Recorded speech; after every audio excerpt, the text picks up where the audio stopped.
সব ইস্তেগফারের মধ্যে শ্রেষ্ঠ ইস্তেগফারের নাম সাইয়্যিদুল ইস্তেগফার। এই ইস্তেগফারটা কেউ যদি রাতে পড়ে, ওই রাতে মৃত্যু হলে সে জান্নাতি। এই ইস্তেগফারটা যদি কেউ দিনে পড়ে, ওই দিনে মৃত্যু হলে সে জান্নাতি। এটার নাম সাইয়্যিদুল ইস্তেগফার। আল্লাহুম্মা আনতা রাব্বি লা ইলাহা ইল্লা আনতা। এগুলো হচ্ছে চুম্বক আমল। এই আমলগুলো কখনো ছাড়া যাবে না।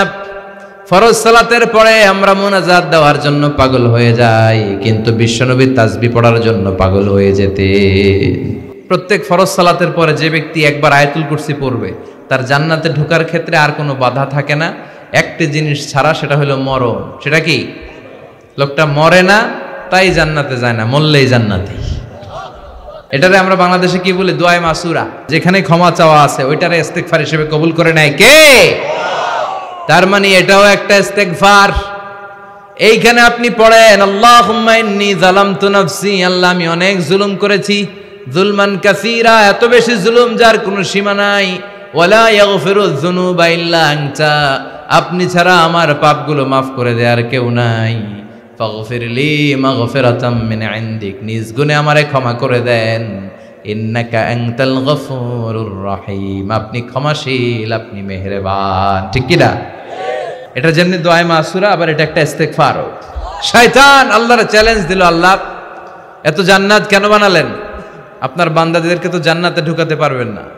আপনি আমারে বানিয়েছেন জাহান্নামী, আমিও সবাইরে নিয়ে একসাথে জামাতে জাহান্নামে ঢুকবো। কিভাবে? জামাতে। জামাতে ঢুকবো আল্লাহ। আমিও জাহান্নামী, ওরাও জাহান্নামী, আমিও শেষ, ওগরেও শেষ। আল্লাহ বলে, তাই তুই আমারে চ্যালেঞ্জ দিলি? আমার উপরে কথা, আমার উপরে তোর স্পর্ধা।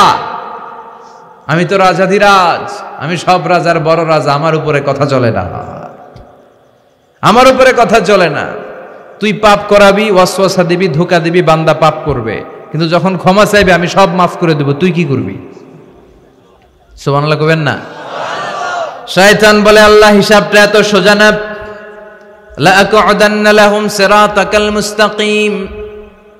তোমার বান্দা তাফসীর মাহফিলে তাফসীর শুনতে যেতে চাইবে, মাঝ রাস্তায় ধোঁকা দিয়ে আমি গানের কনসার্টে নিয়ে যাব। জামাতে নামাজ পড়ার জন্য ঘর থেকে বেরোবে, মাঝ রাস্তায় ধোঁকা দিয়ে মদের আড্ডাখানায় নেব, পাপ করাবো, অন্যায় করাবো, গুনাহ করাবো, ওয়াসওয়াসা দিব। রগের ভেতরে ঢুকে মাজরার দাম, রক্তের শিরা উপশিরার ভেতরে ঢুকে ঢুকে তোমার বান্দারে ধোঁকা দেব। একটা বান্দারেও জান্নাতে নিতে পারবা না। আল্লাহ বললেন, ইজ্জতি ওয়া জালালি ওয়া ইরতিফা'i মাকানি। ও শয়তান শুনে রাখ, আমার ইজ্জতের কসম, আমার জালালিয়াতের কসম, আমার ক্ষমতার দাপটের কসম, আমার বান্দা আজীবন অন্যায় করবে, পাপ করবে, জুলুম করবে, কিন্তু একদিন তাফসীর মাহফিলে এসে নিজের পাপের কথা স্মরণ করে, আমার মহানত্বের কথা স্মরণ করে চোখের পানি ছেড়ে দিবে। বান্দা চোখের পানি ছাড়ার সাথে সাথে আমি জীবনের সব গুনাহ মাফ করে দিয়ে বান্দার নাম জান্নাতীদের কাতারে তুলে দেব। আমি মাফ করব, তুই কি করবি? আমি জান্নাতে ঢুকামু, তোর কি করার আছে? চিল্লায় কোন আল্লাহু আকবার। এজন্য সব সময় আল্লাহর কাছে তওবা করার দরকার আছে না নাই? বিশ্বনবী বলেন, আল্লাহি লা আস্তাগফিরুল্লাহ ওয়া আতুবু ফিল ইয়াউমি আকসার মিন 70 মাররা। ওয়াল্লাহি, মানে আল্লাহর শপথ। বিশ্বনবী বলছেন, আল্লাহর শপথ, আল্লাহর কসম, আমি বিশ্বনবী প্রতিদিন 70 বারেরও বেশি তওবার ইস্তেগফার পড়ি। কয়বার? 70 বারেরও বেশি। আকসার মিন 70 মাররা। যে নবীর কোনো গুনাহ নাই, বিশ্বনবীর গুনাহ আছে নাকি? কথা কন না, কোনো পাপ নাই, তারপরও তওবা করতে কয়বার? বিশ্বনবী যদি 70 বার তওবা করতে, আমাদের করা দরকার কয়বার? হ্যাঁ, 70,000 বার। আমরা করি কয়বার? একবারও না। কয়বার করতা? 70,000 বার করতানি। আহা, পাপের সাগরে হাবুডুবু খায়, আমাদের তো 70,000 বার করা দরকার। এজন্য আল্লাহ বলে, এখনো দেরি হয় নাই। Never lose hope, never be sad, never be frustrated. হতাশ হয়ো না, আমি আল্লাহর রহমতের দরজা খোলা আছে না নাই? অনুতপ্ত হয়ে যাও। তওবা কবুলের কিছু শর্ত আছে। 1 নাম্বার শর্ত হচ্ছে acknowledgement. You have to acknowledge what you have committed. আপনি কি পাপ করছেন আগে ঘোষণা দেন। তওবা কেমনে করবেন শিখায় দেই। প্রথমে ঘোষণা, আল্লাহ আকাশের নিচে জমিনের উপরে আমার চেয়ে বড় পাপী কেউ নাই, সগীরা কবিরা, জেনে না জেনে, ইচ্ছায় অনিচ্ছায়, শিরকে বেদাতি, শয়তানের ধোকায় পড়ে, নফসের ওয়াসওয়াসায় অনেক পাপ করেছি। আল্লাহ আমি স্বীকার গেলাম, আমি পাপী, আমার চেয়ে বড় পাপী কেউ নাই। প্রথমে আপনি স্বীকার যাবেন সব। 2 নম্বরের রিপেন্টেন্স আর নাদামা, অনুতপ্ত হবেন, চোখের পানি ছাড়বেন, অনুতপ্ত হবেন, লজ্জিত হবেন। চোখের পানির দৃশ্য দেখে আল্লাহর বড্ড ভালো লাগে, সুবহানাল্লাহ পড়েন। 3 নম্বরে স্টপ, যেই পাপের জন্য তওবা করেছেন স্টপ, অনেক হয়েছে, আর না, থামেন, ওই পাপ কাজ বন্ধ করেন। 3 নম্বরে to hate what you have done, আপনি যেই পাপ করেছেন এটা মন থেকে ঘৃণা করেন, মন থেকে এটাকে ঘৃণা করতে হবে। 5 নাম্বার হচ্ছে to determine that you never repeat this sin in your life again. আল্লাহর ওয়াদা দেন যে আল্লাহ পারতপক্ষে আমার জীবনে এই পাপ আর করব না।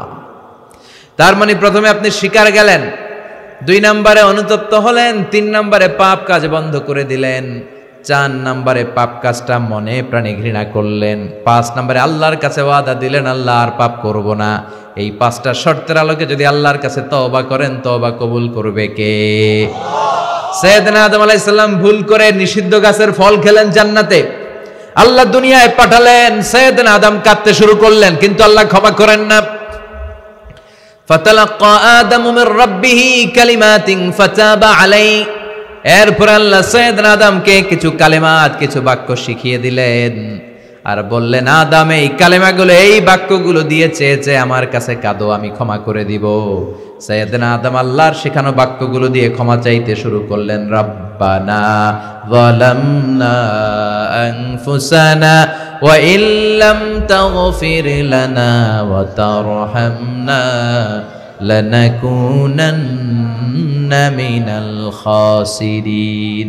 ও আল্লাহ, জুলুম করেছি, অন্যায় করেছি, পাপ করেছি, তুমি যদি মাফ না করো আমরা ক্ষতিগ্রস্ত হয়ে যাব। ঠিক কি না? অন্যায় হলেই এই দোয়াটা করার দরকার আছে না নাই? রব্বানা যালামনা সবার মুখস্থ আছে না? সব সময় আল্লাহর তওবার দরজা খোলা, 24/7। অন্যায় হলেই আমরা এই দোয়াটা পড়ব, এই দোয়াটা করে আল্লাহর কাছে ক্ষমা চাইবো। ক্ষমা করে দিবে কে? শুধুমাত্র আমার প্রিয় ভাইয়েরা, 2টা সময় তওবা কবুল হয় না, চিল্লায় বলেন কয়টা সময়?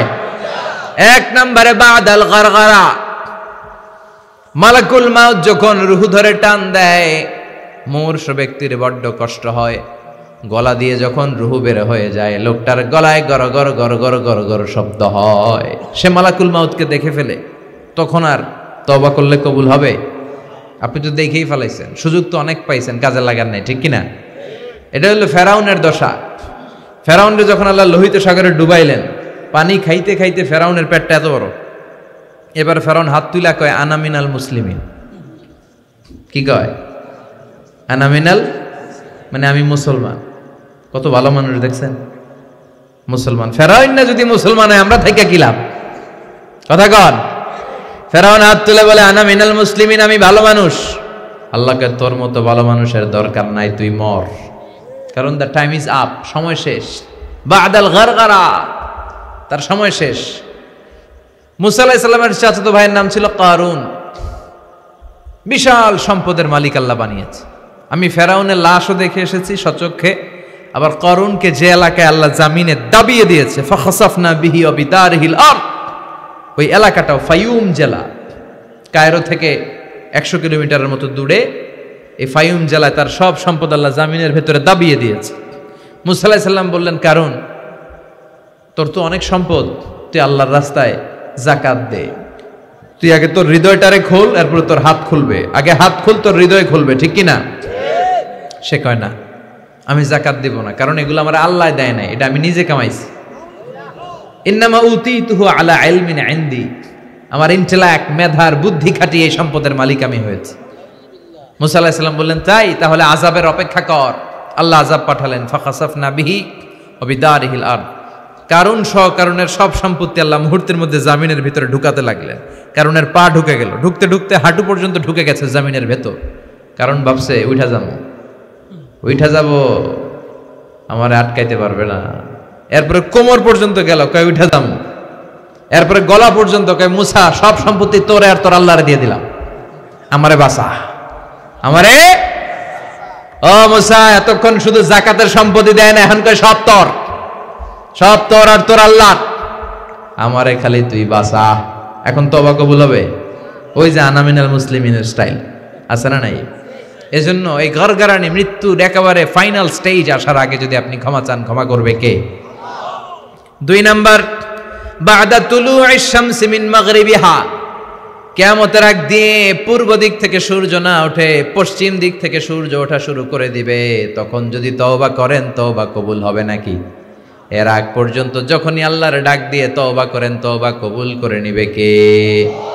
আমাদের দেশে তওবা পড়ানোর জন্য মাওলানা লাগে। কি লাগে? কয় হুজুরে ডাক, ইমাম সাহেবরে ডাক, পীর সাহেব হুজুর রান তওবা পড়া। আছে না নাই? হুজুর নাই তো তওবাও নাই। হুজুর এলাকায় নাই, হুজুর 3 দিন ধরে ছুটিতে আছে, কয় এখন তো তওবা পড়া যাবে না, কারণ হুজুর ছুটিতে। কত বড় ডাকায়! এরকম ডাকায় জড়িত আছে না নাই? তওবা পড়তে হুজুর লাগে? কথা কন। হ্যাঁ, হুজুরের কাছে তওবা পড়েন, পীর সাহেব হুজুরের কাছে তওবা পড়েন, ঠিক আছে, কিন্তু এটা জরুরি না। আপনি আপনার আল্লাহর কাছে ক্ষমা চাইবেন, গুনার কথা স্মরণ করে জায়নামাজটা বিছিয়ে 2 রাকাত নামাজ পড়ে ক্ষমা চান। আপনার কথা শুনে কে? কেউ যেটা শোনে না শুনে কে? কেউ যেটা দেখে না দেখে কে? কেউ যেটা দেয় না দেয় কে? এজন্য হুজুর লাগবে। ইমাম সাহেব হুজুর, মুয়াজ্জিন হুজুর, বড় হুজুর, ছোট হুজুর, পীর সাহেব হুজুর, কাউরে লাগবে? আপনার তওবা আপনি, আমার তওবা আমি। পাপ করলেই মাফ চাবো, এটার নাম তওবা। তওবা মানে to return to your Lord, আল্লাহর কাছে ফিরে আসবেন। আল্লাহর গোলাম আল্লাহর কাছে ফিরে আসবে, এর নাম তওবা। এজন্য আল্লাহ বললেন, গোলাম তুবু ইলাল্লাহি তাওবাতান নাসুহা, একনিষ্ঠ তওবা করো, একনিষ্ঠভাবে ক্ষমা চাও। ক্ষমার মতো ক্ষমা চাইলে সব গুনাহ মাফ করে দিবে কে? প্রতিদিন আমরা তওবা করব, রাজি আছেন? প্রতিদিন ইস্তিগফার পড়ব। কয়বার? কথা হয় না মাতুক্কা? হ্যাঁ, কমসে কম 70 বার চেষ্টা করব প্রতিদিন পড়ব আস্তাগফিরুল্লাহ। কি পড়ব? আরো জোরে পড়ি আস্তাগফিরুল্লাহ। বিষ্ণুই বলেন, মান লাজিমাল ইস্তিগফার, যে সব সময় ইস্তিগফারের সাথে লেগে থাকে তার 5টা সওয়াব। 1 নম্বরে জাআলাল্লাহু লাহু মিন কুল্লি দিকিন মাখরাজা, বিপদে পড়লে উদ্ধার করবে কে? ওয়া মিন কুল্লি হাম্মিন ফারাজা, তার জীবনের সব দুশ্চিন্তা দূর করে দিবে কে? তাকে টেনশন মুক্ত করবে কে? আমাদের জীবনে টেনশন আছে না নাই? টেনশন নাই কার কার হাত তোলেন। হ্যাঁ, এই পোলাপান তোকে কি টেনশন? কিরে পড়ালেখা? পড়ালেখার টেনশন? তার মানে টেনশন নাই এমন মানুষ খুঁজে পাওয়া যাবে না। সবার টেনশন আছে। পড়ালেখার টেনশন, আবার কয়েকটার আছে বিয়ার টেনশন। আছে না নাই? বিয়ের সময় হলে বিয়ের টেনশন হওয়াটাই স্বাভাবিক। ক্যারিয়ার নিয়ে টেনশন, কেউ বিদেশে যেতে চায়, ব্যবসা করতে চায়, টেনশন আর টেনশন, টেনশন আর টেনশন। এই ইস্তিগফার বারবার পড়লে তোমার টেনশন থাকবে না, টেনশন মুক্ত মানুষ হয়ে যাবা। চিল্লা এখন ঠিক কিনা? 3 নম্বরে ওয়ারযুকহু মিন হাইসু লা ইয়াহতাসিব, এমন জায়গা থেকে রব্বুল আলামিন রিজিকের ব্যবস্থা করবে আপনি কল্পনাও করতে পারবেন না। রিজিকের মালিক কে? আল্লাহ।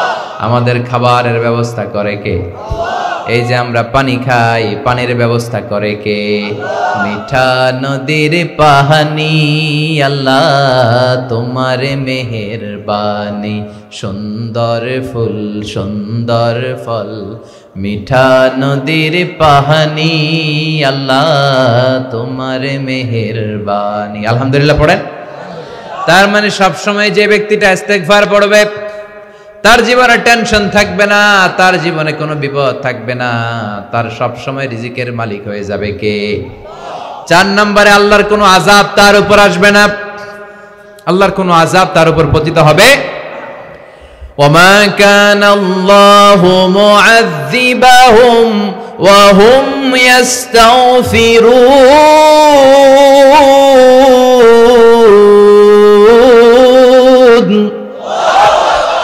যতক্ষণ আমার বান্দা আমার কাছে ক্ষমা চাইবে, ইস্তিগফার পড়বে, আমার কোনো আযাব তার উপর আসবে না, কোনো আযাব আসবে না। সব ধরনের আযাব থেকে আপনাকে মুক্ত রাখবে কে? 5 নম্বরে আপনারে মুস্তাজাবুদ দাওয়া বানিয়ে দিবে কে? মুস্তাজাবুদ দাওয়া মানে এমন ব্যক্তি, যে ব্যক্তি হাত তুলে দোয়া করতে দেরি হয়ে যায়, দোয়াটা কবুল হতে দেরি হয় না।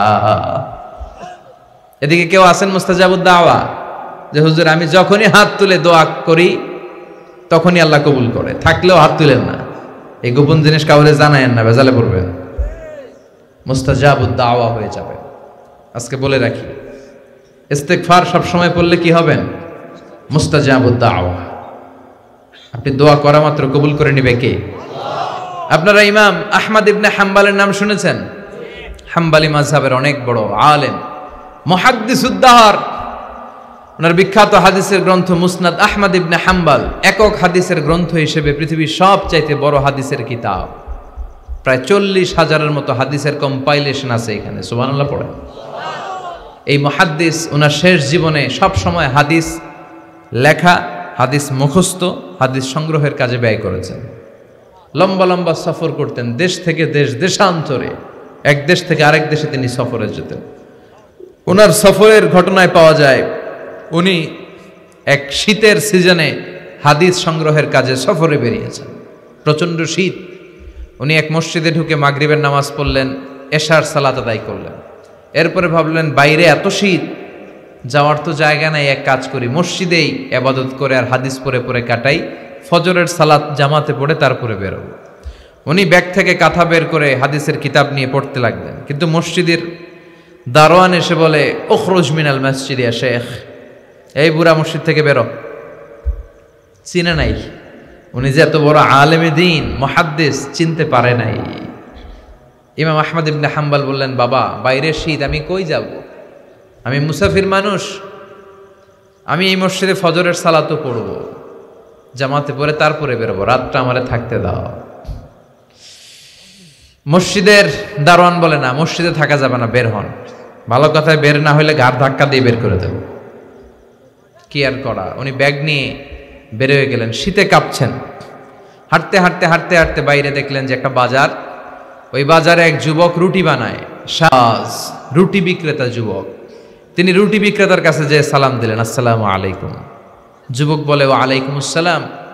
আহমদ ইবনে হাম্বাল বলল, বাবা আমি তোমার রুটির দোকানের পাশে বসে রাতটা কাটাতে চাই, আর তোমার এই চুলা থেকে আগুন পোহাতে চাই, যদি তুমি অনুমতি দাও। যুবক বলে, আহলান ওয়া সাহলান ওয়া মারহাবান বিক ইয়া শেখ, আসেন বসেন, কোনো সমস্যা নাই। আপনি চুলা থেকে আগুন পোহাবেন, এতে আমার ক্ষতি কি? আলহামদুলিল্লাহ পড়েন। আহমদ ইবনে হাম্বাল খুশি হয়ে গেলেন, উনি বসলেন। উনি তাপ নিচ্ছেন, আগুন পোহাচ্ছেন, আর দেখতে পাচ্ছেন যুবকটা বারবার পড়ছে আস্তাগফিরুল্লাহ।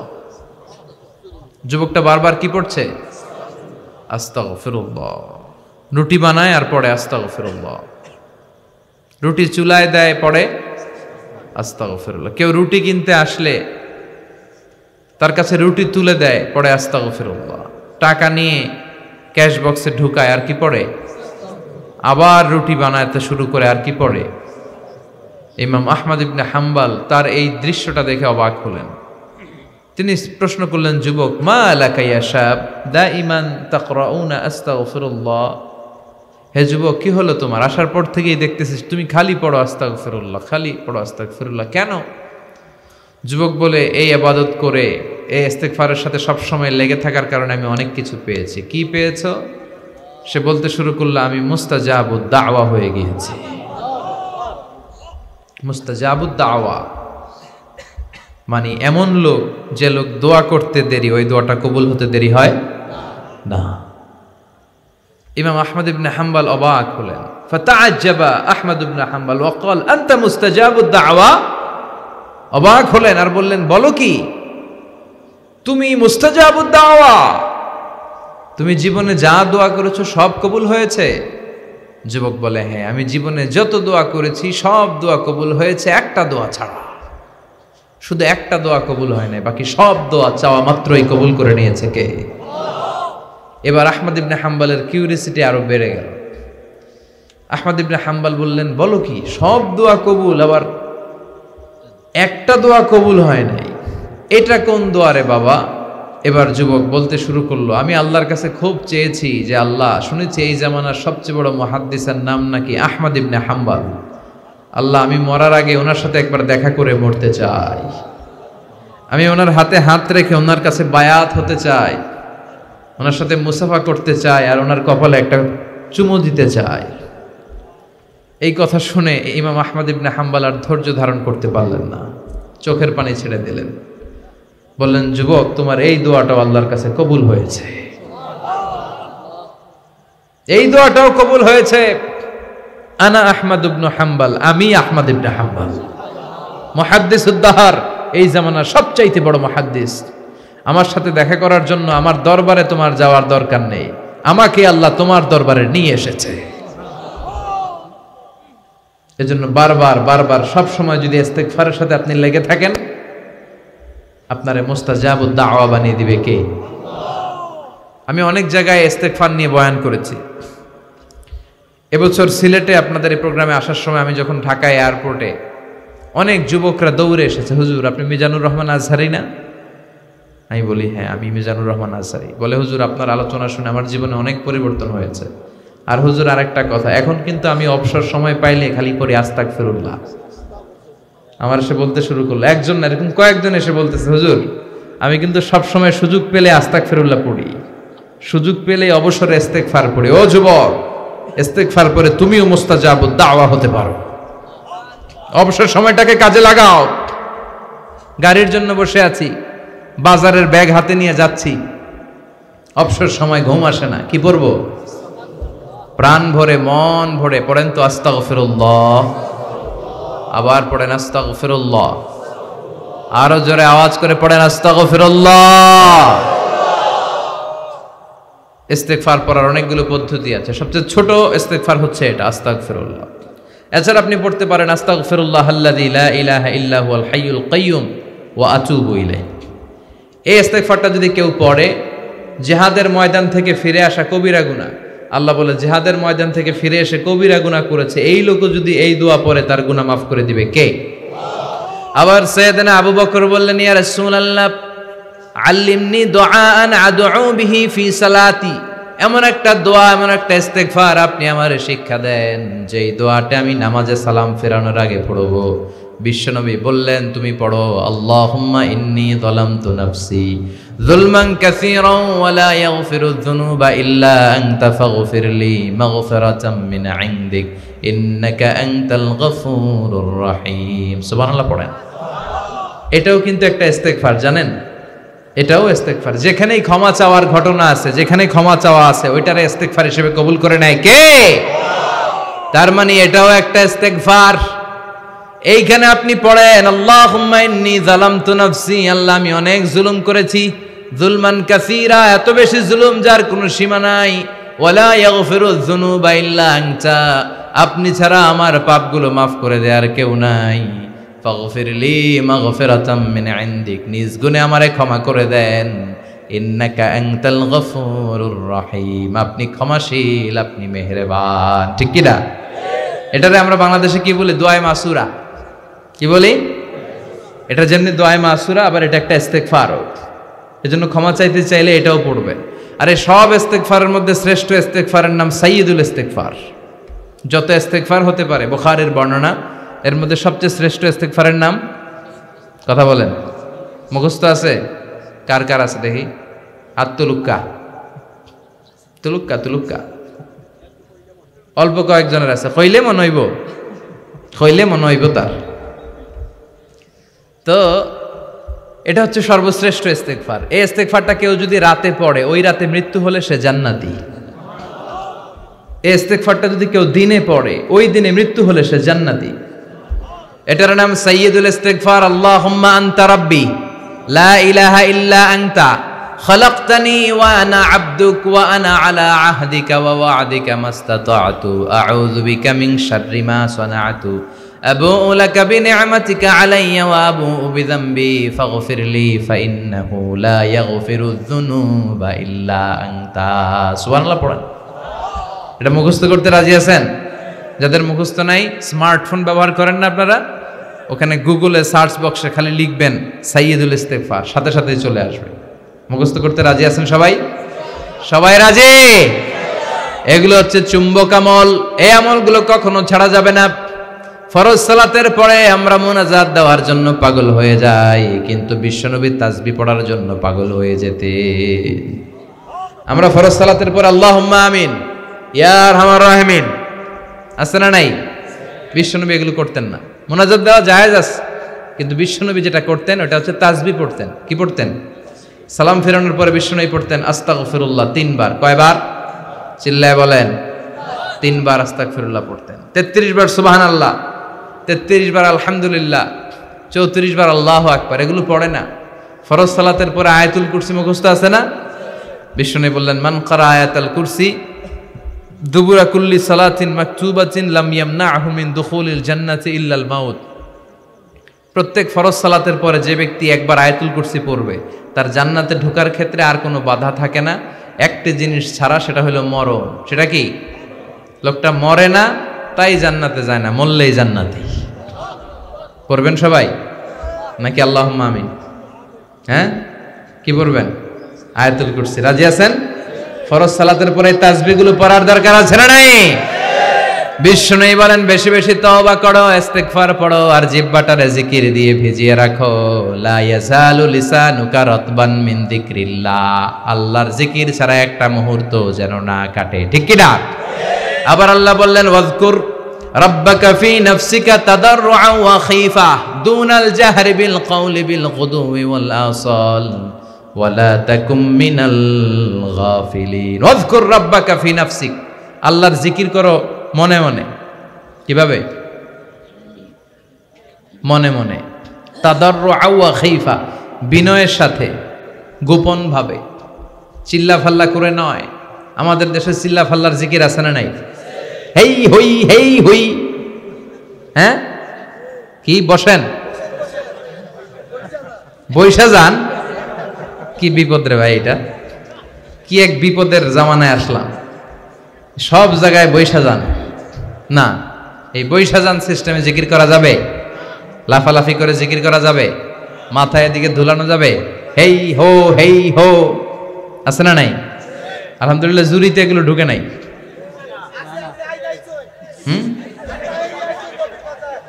তাহারি আইসোন? আচ্ছা ঠিক আছে, ওনার নাম নেওয়ার দরকার নাই। ওনারে দেখলে বলে দিয়েন যে এইভাবে করেন না। হয়তো আগে করছে, এখন মনে করে না। না, নতুন নতুন মারে ডিজে স্টাইল। আচ্ছা, ডিজে স্টাইলে জিকির করা যাবে? নতুন নতুন মারলে হইব? হ্যাঁ না, খবরদার। তাদাররুআন ওয়া খীফা, গোপনে বিনয়ের সাথে। আমরা মাঝে মাঝে জিকির করাই একসাথে আওয়াজ করে, এটা তালিমান জায়েজ। এটা কি তালিম দিচ্ছি যে এই জন্য জায়েজ, কারণ অনেকে লা ইলাহা শুদ্ধ উচ্চারণ জানে না। এটা আমি শিখানোর উদ্দেশ্যে তালিম দিচ্ছি, জায়েজ। কিন্তু সাধারণত জিকির আওয়াজ করে নয়, চিৎকার চেঁচামেচি করে নয়, গোপনে একা একা। আমাদের দেশে জিকির করতে করতে লাফায় উপরে উঠা যায়, বাসের উপরে। আচ্ছা, আবার যিনি জিকির করে হ্যাঁ কান্দের উপরে ওঠে। হ্যাঁ, মাইকও ফালায় দেয়। জি হয়? আচ্ছা, তো মাইক যদি ফালায় দেয়, আমি জিকির, আমি ওয়াজ করবো কি দিয়ে? ভয়ঙ্কর অবস্থা না? বিশ্বনবীর কোন জিকিরের মজলিসে বিশ্বনবী তাসবিহ পড়ছেন, জিকির করছেন, সাহাবারা জিকির করতে করতে খেজুর গাছের উপরে, হাদিসে পাওয়া যায়। অথবা বিশ্বনবী জিকির করছেন, তাসবিহ পড়ছেন, সাহাবারা লাফাতে লাফাতে বিশ্বনবীর কাঁধের উপরে। কোন হাদিসে আছে? তাহলে এইভাবে জিকির করা যাবে? এজন্য আল্লাহ বললেন ওয়াজকুর রাব্বাকা ফি নাফসিকা তাদাররুআন ওয়া খীফা। আল্লাহরে ডাকো, বিনয়ের সাথে ডাকো, গোপন ভাবে ডাকো, লাফালাফি করে নয়। দুনাল জাহরি বিল কওল, চিৎকার চেঁচামেচি করে নয়, বিনয়ের সাথে জিকির করতে বলেছে কে? ফাযকুরুনি আযকুরকুম ওয়াশকুরুলি ওয়ালা তাকফুরুন। আমার জিকির করো, আমিও তোমাদের জিকির করব। ঠিক কি না? আল্লাহ বলে ফাইন যাকারানি ফি নাফসি যাকারতুহু ফি নাফসি। খেয়াল করে শুনেন, আমার বান্দা যদি একা একা আমারে ডাকে, আমি একা একা তার স্মরণ করি।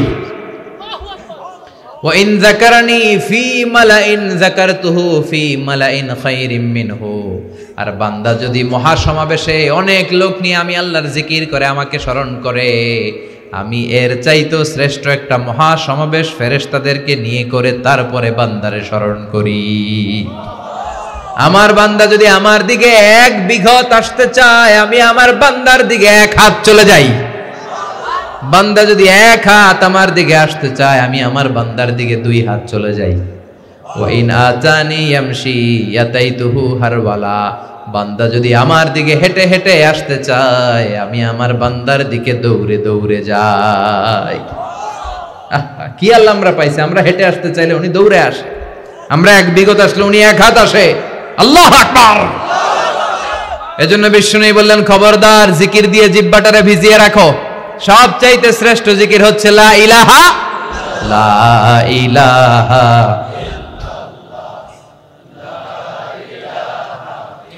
লা ইলাহা ইল্লাল্লাহু মুহাম্মাদুর রাসূলুল্লাহ সাল্লাল্লাহু আফদলু যিকরি লা ইলাহা ইল্লাল্লাহ। পৃথিবীতে যত জিকির আছে এর মধ্যে সবচেয়ে শ্রেষ্ঠ জিকিরের নাম। আবার বিষ্ণু বললেন, মান ক্বালা লা ইলাহা ইল্লাল্লাহ মুখলিসান মিন কলবিহি দাখালাল জান্নাহ। ঈমানের সাথে ইখলাসের সাথে একবার যে ব্যক্তি পড়তে পারল লা ইলাহা ইল্লাল্লাহ, তার জন্য জান্নাতকে ওয়াজিব করে দিবে কে? আবার এই লা ইলাহার নামকে আল্লাহ দিয়েছে কালিমায়ে তয়্যিবা। কি নাম?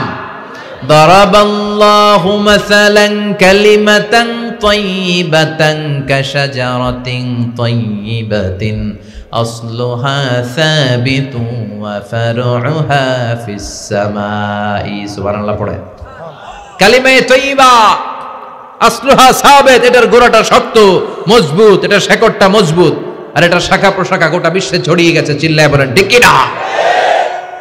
মুসা আলাইহিস সালাম, আবু সাঈদ আল খুদরি রাদিয়াল্লাহু তাআলা আনহুর বর্ণনা, মুস্তাদরাকে হাকিম আর সহিহ ইবনে হিব্বানের হাদিসে, হাদিস গ্রন্থে হাদিসটা এসেছে। মুসা আলাইহিস সালাম আল্লাহ তাআলাকে একবার প্রশ্ন করলেন, আল্লাহ আল্লিমনি দুআআন আদউ বিহি, হে আল্লাহ আপনি আমার এমন একটা জিকির বা দোয়া শিক্ষা দেন যে জিকির আর দোয়া দিয়ে আমি আপনার কাছে দোয়া করব আর জিকির করব, এটা জানবো শুধু আমি আর জানবেন আপনি। সুবহানাল্লাহ পড়েন।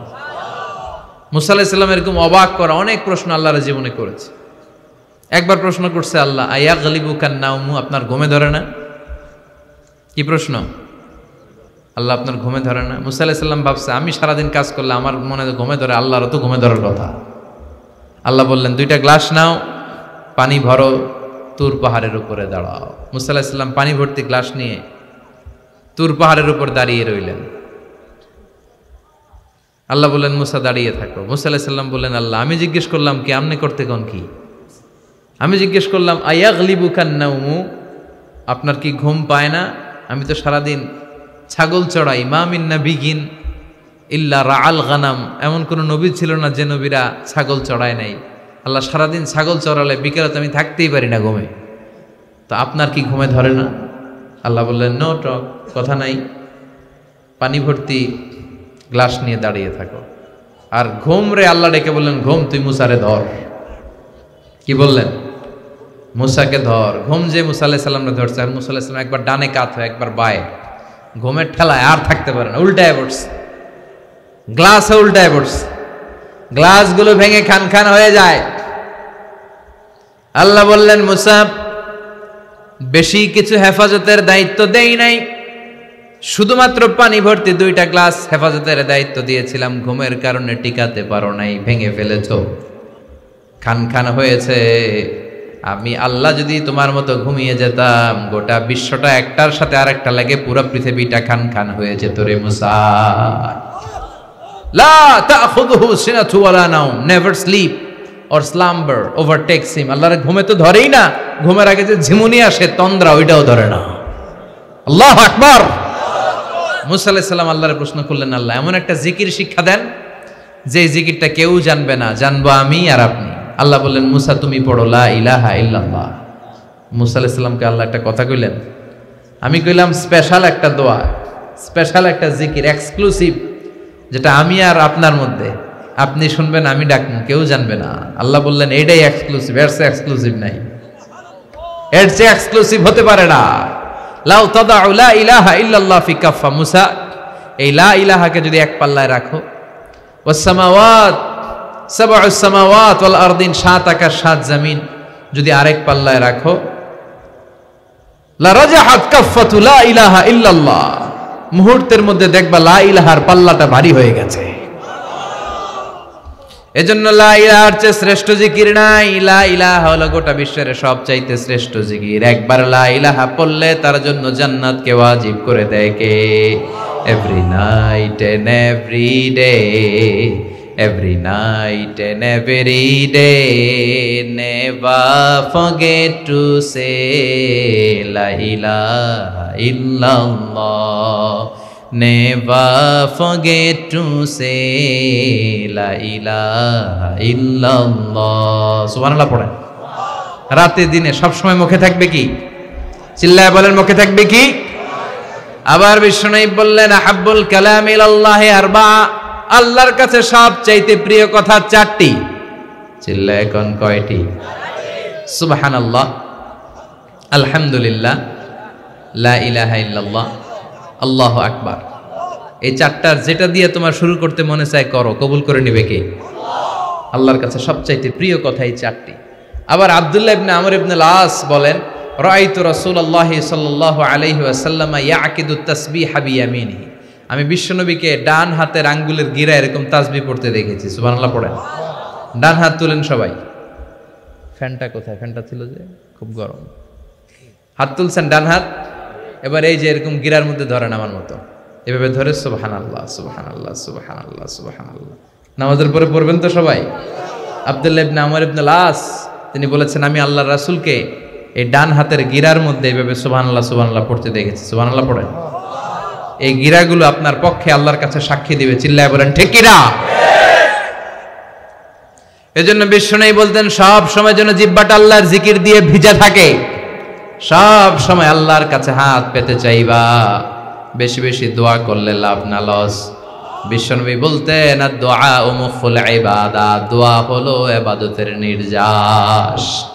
আপনি নামাজ পড়লেন, রোজা করলেন, যাকাত দিলেন, কিন্তু দোয়া করলেন না, তার মানে সব হারালেন। দোয়ার দরকার আছে না নাই? আরেক বর্ণনায় বিশ্বনবী বললেন, দোয়া ও হুয়াল ইবাদা, দোয়াটাই ইবাদত। সুবহানাল্লাহ কইবেন না? দোয়াটাই কি? সব করলেন, দোয়া করেন নাই, তার মানে কিচ্ছু করেন নাই। চিল্লায় এখন ঠিক কিনা? আর দোয়া ও সিলাহুল মুমিন, দোয়া হচ্ছে মুমিনের অস্ত্র। দোয়া সাপ্লিকেশন is the weapons of believers. যেখানে সব কিছুর দৌরাত্ম্য শেষ, ওইখানে দোয়ার কারিশমা শুরু। সুবহানাল্লাহ পড়েন। এরকম অনেক দুরারোগ্য ব্যাধিতে আক্রান্ত রোগীর কথা আমি জানি। ক্যান্সার, যার নাই কোনো অ্যান্সার। কথা বলেন, ক্যান্সার যার নাই কোনো অ্যান্সার। ডাক্তার বলছে 3 মাস বাঁচবেন সর্বোচ্চ। কয় মাস? 3 মাস। এরপরে লোকটা 7 বছর বেঁচে ছিল, আমি দেখেছি। কয় বছর? কেমনে বাঁচলো? দোয়ার বরকত। সুবহানাল্লাহ পড়েন। তার মানে সব ডাক্তারের, সব কবিরাজের ডাক্তারি আর কবিরাজি যেখানে শেষ, দোয়ার কবিরাজি আর ডাক্তারি ওইখানে শুরু। সুবহানাল্লাহ পড়েন। মিসাইল হামলা করলে, ড্রোন হামলা করলে, ড্রোন যেমনি লক্ষ্যবস্তু যে ভেদ করে, দোয়ার মতো দোয়া করলে দোয়াও লক্ষ্যবস্তু ভেদ করে ছাড়বে। চিল্লায় বলেন ঠিক কি না? এজন্য আল্লাহ ডেকে বলে, গোলাম দোয়া করো বেশি বেশি, আমার কাছে চাও। চাইতে হবে কার কাছে? দোয়া নিজের জন্যও করবেন, অন্যের জন্যও করবেন। অনেকে কয়, হুজুর অন্যের জন্য করবো কেন, আমার দামি করবো, হ্যাটটা হ্যাঁ করবো। এরকম আছে না নাই? না, অন্যের জন্য দোয়া করলে লাভ আছে। আপনি যখন কারোর জন্য দোয়া করেন, ফেরেশতারা বলে ওয়ালাহু বিমিসলিন, মানে আল্লাহ সে অন্যের জন্য যেই দোয়াটা করেছে, এই দোয়াটাকে তার জন্য তুমি আগে কবুল করে নাও। আপনি দোয়া করলে কবুল হইতেও পারে, নাও হইতে পারে, কিন্তু ফেরেশতারা যদি রিকমেন্ড করে, ওইটা কবুল করবে কে? ওই দোয়া কবুল হওয়ার ব্যাপারে কোনো সন্দেহ আছে? ধরেন আমি হুজুরের জন্য দোয়া করলাম, আল্লাহ হুজুর অসুস্থ, তুমি সুস্থ করে দাও।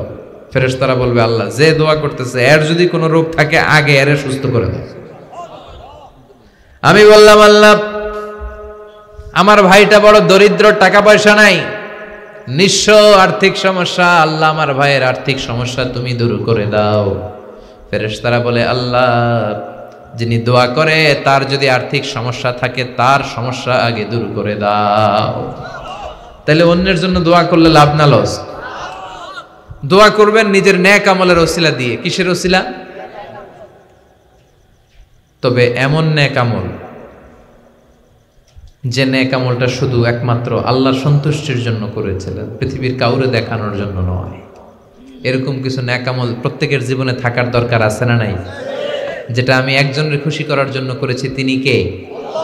মানুষের সামনে 1 লক্ষ টাকা দান করলো অমুক দানবীর, এরকম দান আছে না নাই? যদি এটা মানুষকে দেখানোর জন্য করেন আর আপনারা দানবীর বলবে, আপনাকে দানবীর বলবে, এই নিয়তে যদি করেন এই দোয়া কবুল হবে? এই দান কবুল হবে?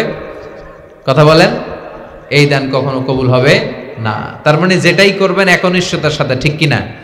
আল্লাকা সিররুন ইনদাল্লাহ বাইনাকা আনতা ওয়া বাইনাল্লাহ, আল্লাকা সাদাকাতুন তাখফা লা ইয়ালামুহা ইল্লাল্লাহ, আল্লাকা সিররুন ইনদাল্লাহ বাইনাকা আনতা ওয়া বাইনাল্লাহ, আল্লাকা সাদাকাতুন তাখফা লা ইয়ালামুহা ইল্লাল্লাহ। চিল্লায় কোন ঠিক কি না?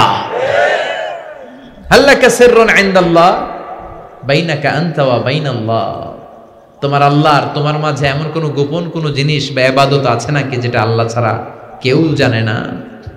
তোমার জীবনে এমন কোন গোপন দান আছে নাকি যেটা আল্লাহ ছাড়া কেউ দেখেনি? আপনি হাজার হাজার লোকের সামনে লক্ষ লক্ষ টাকা দান করেছেন, কিন্তু উদ্দেশ্য ছিল মানুষ বলবে মারহাবা। মানুষ কি বলবে? এই উদ্দেশ্যে দিয়েছেন। এই দানের কোনো মূল্য নাই। এটার মিজানের পাল্লায় উঠালে 1 আনাও এটার ওজন হবে না, ঠিক কিনা? আর গোপনে একা একা আল্লাহর খুশির জন্য আপনি দান করেছেন, এই দানটা কবুল করবে কে? এজন্য সম্মানিত ভাইরা, আসুন আমরা যা করব আমরা যেন আল্লাহর জন্য করি। বুদ্ধিমান মুমিনের কাজ হচ্ছে সে শুধু একজনরে দেখানোর জন্য করবে, তিনি কে? আমরা দেখাতে চাই, আমরা দেখাবো, আমরাও দেখাইতে চাই, তবে দুনিয়ার মানুষ রে কারে? জোরে হোক্কা কারে? কিছু প্রশ্ন এসেছে, উত্তর শোনেন, কাজে লাগবে। আমাদের এখানে বিয়েতে ডিজে গান বাজনা ছাড়া বিয়েটাই জায়েজ হয় না। এই 52টা করবেন। আচ্ছা, আর কোরআন শরীফকে ওযু ছাড়া পড়া যাবে? ডিজে গান লাগায়, ও শেফালি কেন পানে জর্দামে শালি,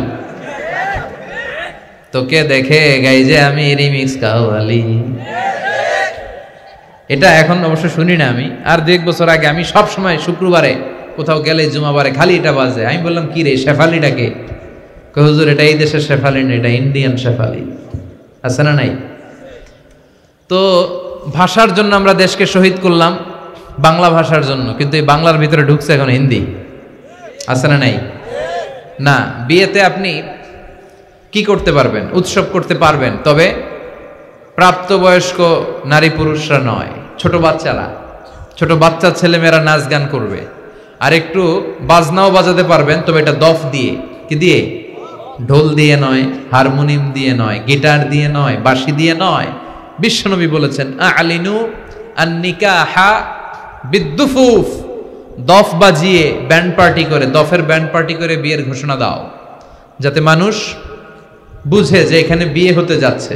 খেয়াল রাখবেন, বিয়ে ছাড়া পতিতালয়ে মানুষ যা করে অবৈধ সম্পর্ক, বিয়ের পর একজন নারী পুরুষের মধ্যে ওই দৈহিক সম্পর্কটাই হয়, একই জিনিস হয়, কিন্তু ওইটা হারাম, এইটা হালাল, ঠিক কিনা? কেন হালাল? কারণ এটা আল্লাহর দেয়া বিধান মোতাবেক হয়েছে। আর এটা লুকিয়ে লুকিয়ে চোরের মতো নয়, সামাজিক স্বীকৃতি নিয়ে তারা এই ভালোবাসার সম্পর্ক গড়েছে। চিল্লায় বলেন ঠিক কিনা?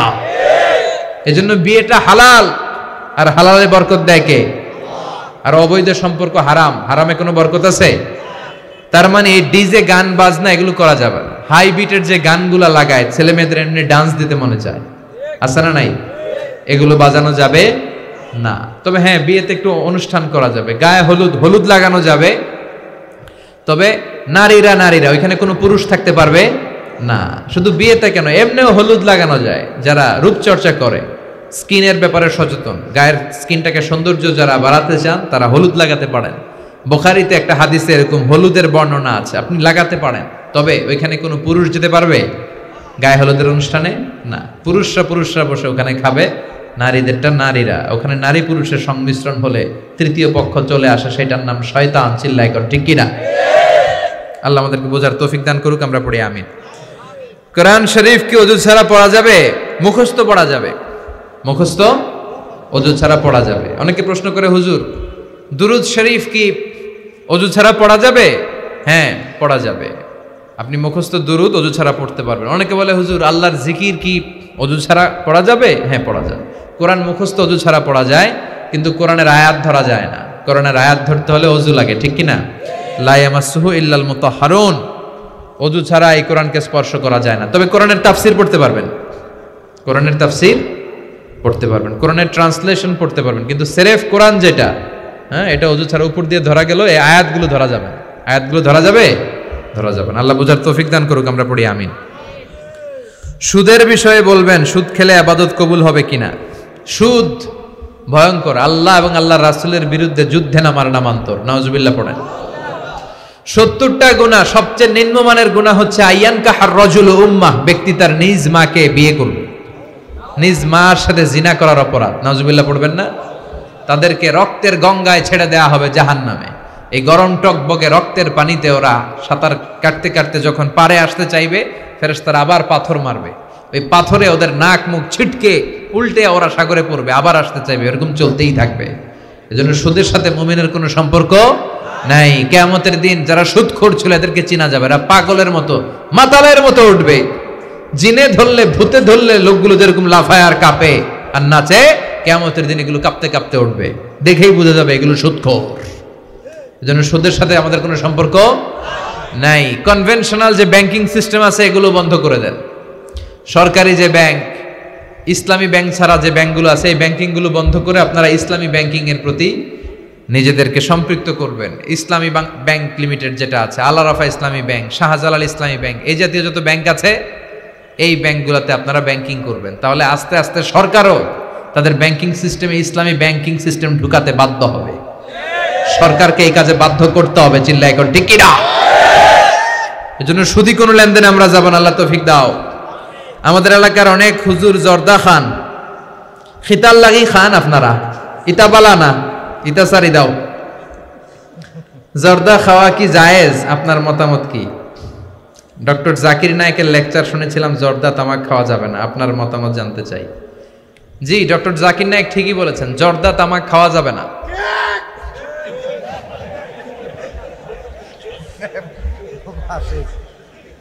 জর্দা তামাক খাওয়া যাবে না, কারণ সিগারেট খাওয়া হারাম, তাই না? যদিও অনেকে হারাম বলতে চায় না, মাকরুহে তাহরিমি বলে। মাকরুহে তাহরিমি বললে তো একই কথা, করিবুন ইলাল হারাম, হারামের কাছাকাছি। তো সিগারেটে যেটা পুরে পুরে খায়, আগুন দিয়ে পুরায় খায়, জর্দার মধ্যে ওটা আস্তে আস্তে চাবায় খায়। কথা বলেন? তো সিগারেট যদি হারাম হয়, জর্দা তো আরো আগে হারাম। এই জর্দা, সিগারেট এগুলোর সাথে মুসলমানের সম্পর্ক নাই। এই সিগারেটের যে ধোঁয়া, এটা জাহান্নামের আলামত। ধোঁয়া পাওয়া যাবে কই? কথা কয় না। জাহান্নামে থাকবে আগুন। সিগারেট খেতে কি লাগে? আগুন খায়, আগুন পেটের ভিতরে ঢুকায়, আসে না নাই?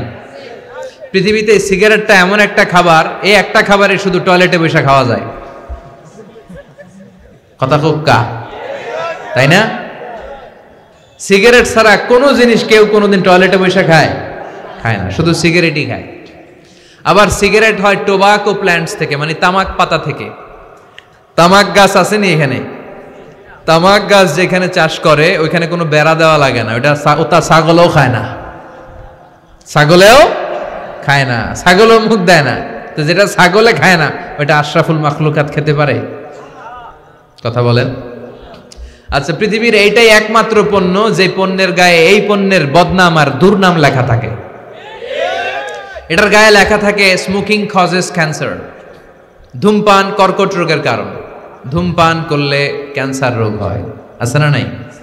আচ্ছা, কোন চকলেটের গায়ে যদি লেখা থাকে এই চকলেট খাওয়া মাত্রই ডায়রিয়া হয়, খাইবেন? কমু তোরটা তুই খা, তোর ডায়রিয়া হোক। কথা বলেন। কেউ খাবো না, কারণ এইটার বদনাম লেখা এটার গায়ে, খামু কেন? কিন্তু সিগারেটের মধ্যে বদনাম লেখা থাকা সত্ত্বেও মানুষ ধোয়া করে খায়, আর জর্দার মধ্যে এটা আস্তা খায়। এই জন্য সিগারেটও খাওয়া যাবে না, জর্দাও খাওয়া যাবে। কোন আলিম যদি খান, এটা ঠিক না। ওই ভাইকে বলবো আপনি ছেড়ে দেন, আস্তে আস্তে অভ্যাস করেন, পারবেন। একবারে ছাড়া যায় না। কথা বলেন। অনেক দিনের অভ্যাস। যে বেটা প্রতিদিন 10টা গোল্ড লিফ খায়, কয়টা? আরে কালকে যদি ছাড়তেই হবে, ওকে আমার মাইরা ফেলাম, আমি মরে যাব, তারপরে ছাড়তে পারবো না। ওরে খাইতে দিতে হবে। কি দিতে হবে? ওরে কমায় কমায় খাইতে দিতে হবে। ওরে বলতে হবে কালকে থেকে 9টা করে খান। কয়টা করে? যে 10টা খায় ওর 9টা খেলে চলবে না? চলবে। পরের সপ্তাহে 8টা করে খান, এরপরের সপ্তাহে 7টা, ওরা খাইতে দিতে হবে কয়েক মাস, তারপরে 5টা, এরপরে 2টা। যেই সপ্তাহে ও 2টা করে খায় অভ্যস্ত, এরপরের সপ্তাহে একটাও খাইতে পারবে, ঠিক কিনা? যেই সপ্তাহে ও 1টা করে খাইলেও চলে, এরপরের সপ্তাহে না খাইলেও চলে। কথা বলেন। এই যে মদ হারাম হয়েছে গ্রাজুয়ালি, প্রথমে বলছে এটার মধ্যে কিছু উপকার আছে, ক্ষতি আছে, তবে উপকারের চেয়ে ক্ষতি বেশি। ইসমুহুমা আকবারু মিন নাফআইহিমা। সাহাবারা কয় তাইলে তো কমায় দিতে হবে। সাহাবারাও মদ খাইতো, ওমরে ফারুক মদ খেতেন, মদ খাওয়ার রাজা ছিলেন উনি। এরপরে সাইয়েদনা আলী রাদিয়াল্লাহু তাআলা আনহু মদ খেতেন, সব সাহাবারা মদ খেতেন, কারণ তখন এটা জায়েজ ছিল, নিষেধাজ্ঞা আসে নাই। যখন বলা হলো ক্ষতি আছে বেশি, খাওয়া কমাই দিলেন। এরপর একবার সাইয়েদনা আলী রাদিয়াল্লাহু তাআলা আনহু মদ খেয়ে নামাজে দাঁড়াইছে, আর এরকম মাতলামি করতেছে আর পড়তেছে আ'বুদু মা তা'বুদুন। লা আ'বুদু মা তা'বুদুনের জায়গায় মাতলামের ছোট কি পড়ে? আ'বুদু মা তা'বুদুন। লা আ'বুদু মা তা'বুদুনের অর্থ হলো কাফিরেরা তোমরা যে মূর্তির পূজা করো আমরা ওটার পূজা করি না। উনি লা বাদ দিলে অর্থ হয়ে গেছে তোমরা যেটার পূজা করো আমরা ওইটারই করি। ভেজাল আছে না নাই? এখন নামাজের পরে সবাই যে ধরছে বিশ্বনবীরে, দেখেন আপনার জামাই কি করছে। তখন আয়াত নাজিল হলো লা তাকরাবুস সালাতা ওয়া আনতুম সুকারা। মদ খাইও, তবে মদ খাইয়া নামাজে দাঁড়াইও না। তখন 5টা টাইমে মদ খাওয়া নিষেধ হয়ে গেল, কারণ নামাজ কয় ওয়াক্ত? 5 ওয়াক্ত খাইতে পারে না, রাতে ঘুমানোর আগে একটু একটু খায়। এরপরে আল্লাহ ইন্নামাল খামরু ওয়াল মাইসির ওয়াল আনসাব ওয়াল আজলাম রিজসুম মিন আমালি শাইতান ফাজতানিবুহু। এরপর চিরকালের জন্য মদ জু আল্লাহ হারাম করে দিলেন। আল্লাহ একবারে হারাম করলে ভয়ঙ্কর অবস্থা হতো, আল্লাহ ধীরে ধীরে হারাম করলেন। তো যারা এই জর্দা সিগারেট খান তারা আস্তে আস্তে কমাবেন। যাকাত কার উপর ফরজ, কিভাবে করতে হয়, উশুর কিভাবে আদায় করতে হয়। যাকাত যাদের নিসাব পরিমাণ সম্পদ আছে, 7.5 তোলা স্বর্ণ বা 52.5 তোলা রূপা, অথবা এর মূল্যমানের লেটসে বর্তমান বাংলাদেশে 3.5 লাখ টাকার মতো। আমি একবার স্বর্ণের বাজারে হিসাব করলাম, 3.5 লক্ষ বা তার কম বেশি। আপনার বাড়ি ভাড়া, আপনার গ্যাস বিল, বিদ্যুৎ বিল, আপনার চিকিৎসা, আপনার ছেলে মেয়েদের খরচ, আপনার ঋণ টিন সব দেওয়ার পরেও অলস 3.5 লক্ষ টাকা যদি আপনার কাছে থাকে, কত? এবং যেই দিন 3.5 লক্ষ টাকার মালিক হবেন ওই দিনের ডেটটা আপনি ডায়েরিতে টুকে রাখবেন। ওইটা হচ্ছে আপনার নিসাব বর্ষ শুরু। এক একজনের নিসাব বর্ষ এক এক দিন থেকে শুরু। এজন্য যেদিনই 3,50,000 টাকার মালিক হবেন এক্সট্রা লিখে রাখবেন যে আমি আজকে কয় তারিখ? 6ই মার্চ। আমি 6ই মার্চ 3,50,000 টাকার মালিক হয়েছি, ডায়েরিতে লিখে রাখছেন। লিখে এবার গুনতে থাকবেন যে 1 বছর পর্যন্ত এই পরিমাণ টাকা থাকে কিনা। এই পরিমাণ বা এর চেয়ে বেশি যদি থাকে তাহলে বছর আনতে 365 না, এর চেয়ে 10 দিন কম করে 354 দিনে। কারণ চান্দ্র বৎসর অনুযায়ী এটার হিসাব, এটার বলে লুনার ইয়ার, সোলার ইয়ার না। 1 বছর পরিমাণ যদি 3,50,000 টাকা আপনার কাছে এক্সট্রা অতিরিক্ত থাকে, তাহলে যেদিন 1 বছর পূর্ণ হবে 354 দিন হবে, ওই দিন 2.5% হারে আপনি যাকাত দিয়ে দিবেন। আলহামদুলিল্লাহ কর, এটা আল্লাহর পক্ষ থেকে একটা নেয়ামত। তবে হ্যাঁ, যদি ঋণ থাকে দেয়া লাগবে না, কমে গেলে এটা বাদ দিয়ে দিবেন। স্ত্রীর হিসাব আলাদা, ইসলামে হাজব্যান্ড ওয়াইফের ব্যালেন্স আলাদা। আপনার যাকাত আপনি দিবেন, ওনারটা উনি দিবে, দুজনে মিলে না। ওনার সম্পদের হিসাব উনি করবে, এটা হচ্ছে যাকাতের সিস্টেম। আচ্ছা, এরপরে ওশর আর নিসফে ওশর। ওশর মানে 10 ভাগের 1 ভাগ, আর নিসফে ওশর মানে 20 ভাগের 1 ভাগ। 10-এর 1 আর 20-এর 1। 10-এর 1 হচ্ছে 10-এর 1 বেশি না 20-এর 1 বেশি? হ্যাঁ, কোনটা বেশি? 10-এর 1 বেশি। এই বেশিটা আপনি কখন দিবেন? যখন আপনি আল্লাহর দেয়া সেচের যে পদ্ধতি, আকাশ থেকে বৃষ্টি পড়ে আপনার ফসলি খেতে, এই বৃষ্টিতেই আপনি চাষ করেন, সার দেয়া লাগে না, কীটনাশক দেয়া লাগে না, হাল চাষ করা লাগে না, বৃষ্টিতেই আপনার ফসল হয়। ওই ফসল উৎপাদন শেষে যে সম্পদটা হয়, যে ফসলটা হয়, ধরেন আলু, অর্থাৎ যে সম্পদটাকে আপনি গুদামজাত করতে পারবেন, সংরক্ষণ করে রাখা যায়। শাকসবজির উপর কোনো ওষুধ টোষণ নাই, নিসফে ওশরও নাই। খেয়াল রাখবেন, যেটাকে সংরক্ষণ করে রাখা যায়, আরবিতে বলে আল হুবুব, যেমন ডাল, চাল, আলু, এগুলো কোল্ড স্টোরেজে রাখা যায়, এগুলো সেভ করে রাখা যায়। এই জাতীয় সম্পদ চাষ যেদিন করবেন, আতু হাক্কাহু ইয়াউমা হাসাদি, যেদিন ফসল কেটে বাড়িতে আনবেন, যদি আপনার খরচ টরচ তেমন না থাকে, বদলি খাটানো লাগে নাই, সেচ লাগে না, সার লাগে না, তাহলে আপনি আল্লাহর রাস্তায় 10-এর 1 গরিবদেরকে দিয়ে দিবেন। অনেকে বলে হুজুর আমি নিজেই গরিব, তাহলে নিজেই খেয়ে ফেলাইবেন, তাহলে নিজেই খেয়ে ফেলবেন। আর যদি এমন হয় যে না আমার বদলি খাটাতে হয়, আমার সার দিতে হয়, আমার কীটনাশক দিতে হয়, আমার পানি সেচে টাকা লাগে, তাহলে 10-এর 1 না 20-এর 1 আল্লাহ সহজ করে দিলেন। যেদিন ফসল কাটবেন 20-এর 1 গরিবদেরকে দিয়ে দিবেন, আর আপনি নিজে গরিব থাকলে নিজেই খেয়ে ফেলাইবেন। আল্লাহ আমাদের সবাইকে কথাগুলো বোঝার আমল করার তৌফিক দান করুন।